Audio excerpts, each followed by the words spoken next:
in one way, it seems so long ago. And then when you see the faces and the family coping with their grief, and the fact that, you know, the Queen has gone, which we still find quite difficult when we try and sing God Save the King, doesn't seem quite right. It was really a momentous change that happened in September. It certainly was, only 3 months ago, but I just think the fact that, you know, King Charles III still seems very much natural to us now is because it was such a smooth transition following the death of Her Majesty the Queen.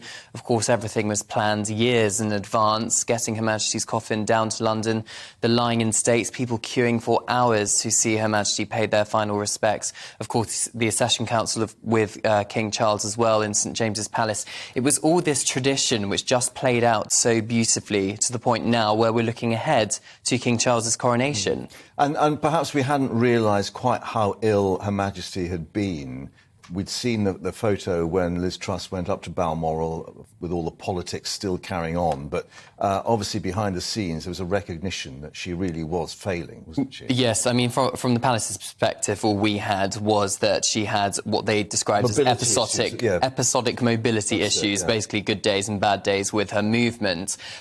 You're right, we saw those photographs of her appointing Liz Truss as Prime Minister.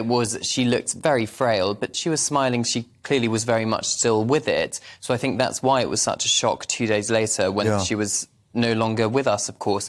Her mother lived till she was 101, another indication perhaps that we thought she would have a couple of years left at least. A centenary